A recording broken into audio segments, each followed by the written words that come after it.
Hi, my beautiful friends. Ari here again, coming to you with yet another message.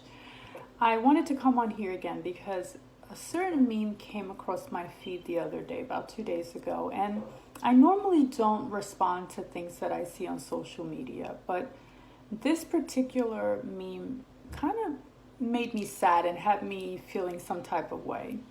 And it took me about a day or so to digest it and to kind of feel through it and come up with a way that I can maybe convey how I feel about it. It was basically a picture of a young man sitting on a train, and next to him was an elderly woman standing. And the meme was basically shaming the young man by saying that, I think it said, many young people today know a lot about technology, they know how to operate their phones, but they have no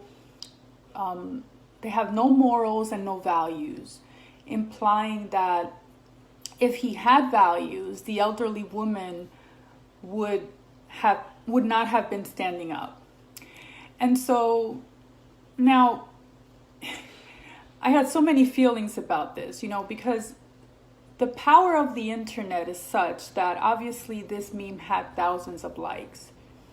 And because, as you know, on the internet, it oftentimes matters very little if what is being shared is even remotely accurate or whether it's divisive or not.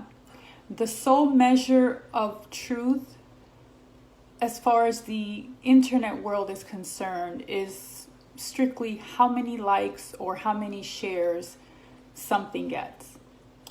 And to me, I kind of browsed through the comments, and what was even more interesting about this meme was how only a handful of people in the comments were actually willing to exercise compassion and exercise inquiry instead of, rendering judgment on a situation that they had absolutely no context to go on. And, maybe as I thought through this, there's so many different scenarios, and this happens so often, and that's why I feel the need to kind of bring this up, because maybe the woman was sitting and she stood up because it was her stop. Her stop was approaching, and that was when the individual that took the photo decided to snap that picture, thinking, this would make a great meme. Let me post this so that it can go viral, because we see that all the time. Or maybe the young man had a disability. Maybe he had a broken leg that prevented him from offering his seat. And that could also be a possibility. Maybe the elderly woman had a physical condition that made it difficult for her to sit for long periods of time. And that's why she chose maybe to stand. That could also be a possibility.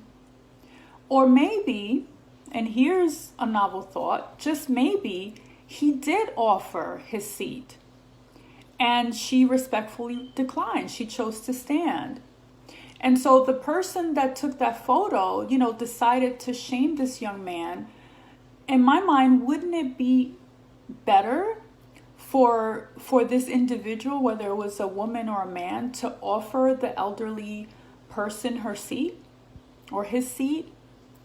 You see, because even if this person was correct in their assumption of the situation, even if that was the case, pointing the finger at our young people, at our youth, or at each other is not how we are going to get things to change. That is not how we're going to fix this collective problem that we have. And so I want you to ask yourself, or I want you to think about, if you sometimes look at the condition of our youth today and you tend to think to yourself, why are they so lazy? When I was young, I had 2 jobs. I had a paper route. I used to babysit. I did this and that. I was in a productive teenager. Or maybe you're asking yourself, why are they so technology obsessed and they lack the communication skills? When I was their age, I didn't have a problem looking at people in the eye, and I could hold a conversation with others. Or maybe you're saying to yourself, the young people today are so disrespectful. They have no manners, as was mentioned in the meme. When I was a teen, it used to be yes, ma'am, yes, sir, and I only spoke when spoken to or else. Or maybe we say about our young people, they're just rebels. They lack self-discipline. They lack morals. They have no goals. And this is how many view our youth today. But what I find interesting is how it seems to me that we only voice this frustration when our youth challenge us. That's when we usually call them out, or that's when we point the finger. That's when we say that they're being rebellious. And I say this because I remember growing up, and my brother was always referred to as the docile one. He